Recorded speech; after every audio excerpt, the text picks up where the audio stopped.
তো hello everyone, জামাই ষষ্ঠী যাওয়ার জন্য বেরিয়ে পড়লাম, রওনা দিচ্ছি আর কি। তো বাড়ি থেকে মোটামুটি গাড়ি টাড়ি নিয়ে আর গেটার সেট আপ করে দেখো দুই জামাইকে কেমন লাগছে। জামাইকে কেন বলছে, আবিরও বলছে মা আমিও ফোনটা নেবো, তাই ওর জন্য নতুন ড্রেস ট্রেস কিনে নিয়েছে। জামাই সেজে বেরিয়ে পড়ছে, ওই জন্য তাই দুটো জামাই বলে দিলাম। তো যাওয়ার সময় আবার কোন মানে বাচ্চার সাথে মারপিট করে আবার কেঁদে কেঁদে যাচ্ছে, কান্না করে পুরো মুখটা পুরো ভাসিয়ে দিচ্ছে। তো তাই জন্য বললাম গরমের মধ্যে কান্নাকাটি করিস না, সানগ্লাসটা আমারই নিয়ে নিয়েছে মা, আমি পরে যাব। তো আমি মোটামুটি এইরকমভাবে রেডি হয়ে গেছি। তো চলো বসে পড়ি এখন। গাড়িটা স্টার্ট দিয়ে দিয়েছে মোটামুটি। আর মাঝখানে যে রাস্তাগুলো আর একটু দেখাবো না, তার কারণ বাড়িতে গিয়ে প্রচণ্ড রোদ, গরমে ভীষণ কষ্ট হচ্ছে, তাই ঝটপট ওই বাড়িতে চলে এলাম। মা মোটামুটি আবিরের জল তেষ্টা পেয়ে গেছে, আবির জল খাবে। আর সেখানে কিন্তু দাদাভাই কিন্তু একদমই না খেয়ে আছে, আর আবির তো জল ছাড়া একটু কিছুই খায়নি। ওরা যেহেতু খায়নি তাই আমিও কি করে খাই, তাই সকাল থেকে আমিও না খেয়ে আছি। আর বাবা মার জন্য দুটো রান্না করেই এ বাড়িতে চলে এলাম। বাড়িতে চলে এসেছি, এখানে ফোঁটাটা নেব। আমাদের মানে মাদের নতুন একটা ঘর বেঁধেছে তো এই সাইডে, তো সেই নতুন বাড়িতে এখানে মোটামুটি প্লাস্টার আছে কমপ্লিট। এখানে ঠাকুর ঘরটা নিয়ে চলে এসছে, কিন্তু এখনো মারা এই বাড়িতে এখনো মানে সেই বাস্তু পুজো টুজো করে এখন থাকে না। এমনি ঠাকুর ঘরটাই এখানে শুধু সাইড করে নিয়ে চলে এসছে, ওটা একটু শর্ট জায়গা হয়ে যায় বলে। আর এখানে এখনো অনেক কাজ কমপ্লিট বাকি আছে, তাই এখানেই কিন্তু ফোঁটা টোটা নেওয়া হবে। তো আবির চলে এসছে, ও ফোঁটা নেবে। তাই মা মোটামুটি সকাল থেকে ভোর 4টের সময় উঠে সমস্ত কিছু রেডি করে রেখেছে। মা মানে চোখটাও আমার মার একটু সমস্যা হয়ে গেছে, চোখটা ফুলে গেছে হঠাৎ। এটা অ্যালার্জির কারণে কি চোখের ব্যথার কারণে কি সমস্যা বুঝতে পারছি না। তো ঘুম ঠিকঠাক হয়নি, সেই অবস্থায় 4টের সময় উঠে আবার সকালে টিফিন বানিয়েছে, রান্না বান্না থেকে দুপুরের যা খাবার হবে রান্না বান্না, প্লাস এদিকে পুজোর দিকে যত কিছু সব রেডি করতে হয় সব নিজে হাতে একা সামলেছে। সত্যি মায়েদের পক্ষেই হয়তো এতটা সম্ভব। সত্যি মারা না থাকলে জামাই ষষ্ঠীরা যে মানুষগুলো হয়তো ফোঁটা নাও না, আমি জানি না তোমরা কীরকম ভাবো।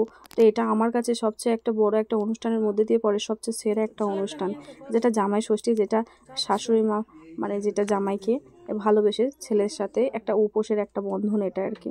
ফোঁটা টোটা নেওয়া হয়ে গেলে তবেই কিন্তু মাও পর্যন্ত কিছু খায়নি। মা ওদিকে রান্না করতে করতে এদিকে মানে এদিকের কাজে চলে এসছে, মানে গ্যাস ওদিকে কমিয়ে রেখে এদিকে অলরেডি চলে এসছে। মা আমাকে দিল শাঁখটা বাজাতে, বলছে তুই শাঁখটা বাজা আর আমি এদিকে ফোঁটাটা ঝপঝপ দিয়ে দিই। তো প্রথমে দেওয়া হবে, আর আবির বলছে আমি ঘন্টাটা নাড়াবো, ও ঘন্টা নাড়াচ্ছে। দেখো আমি শাঁখ বাজিয়ে যাচ্ছি আর এদিকে আস্তে আস্তে দেখো সবাই ফোঁটাটা নিয়ে নিচ্ছে। আর মাকে যে নতুন শাড়িটা নিয়ে আসছে, মা বলছে এত গরমে আমি পরবো না, নতুন আমার একটা ছাপা তোলা আছে, সেই ছাপা শাড়িটা পরেই আমি ফোঁটাটা দিয়ে দিচ্ছি। তো ওই জন্য সেই শাড়িগুলো সবটা তোলা আছে। আর এই ব্লাউজটা নিয়ে আসছিলাম মায়ের সাথে। দেখো আগের তো কত রোগা হয়ে গেছে, এত শরীর খারাপের মধ্যে দিয়ে যাচ্ছে, তারপরেও সবটা ছুটে হাঁটে আবার জোগাড় করে যাচ্ছে। চোখটা হঠাৎ করে কি সমস্যা হয়ে গেল বুঝি না, যা ফেরার পথে মার জন্য একটু ওষুধও নিয়ে এসেছি। জানি না চোখের ড্রপটা কতটা কাজ করবে। আর এখানে টাকা পয়সা দিয়ে মোটামুটি বরণ সরণ সারা হচ্ছে আর কি।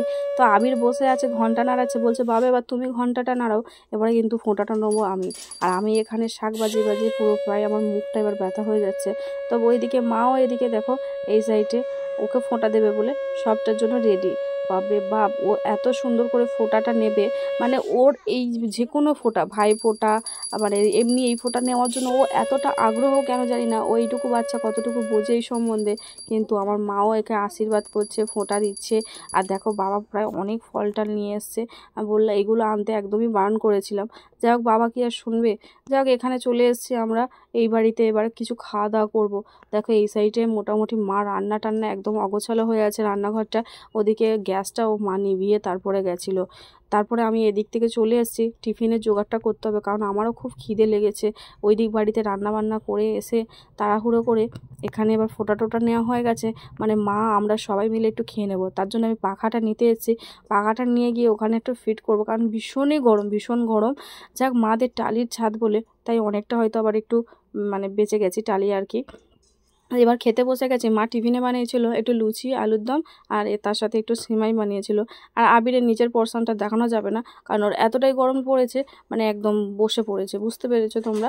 যাই হোক এখানে একটু ও লুচি টুচি খেয়ে নিচ্ছিল, আমরাও খেয়ে নিয়েছিলাম। এরপরে একটু রান্নার দিকে যাব।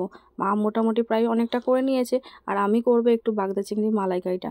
মা বললো ওটা একটু এসে তুই করবি, আমি সমস্ত কিছু রেডি করে রেখে দেবো। মা সত্যি সবটা রেডি করে নিয়েছে। তো খাওয়া দাওয়া শেষে এবার রান্নার দিকে যাব।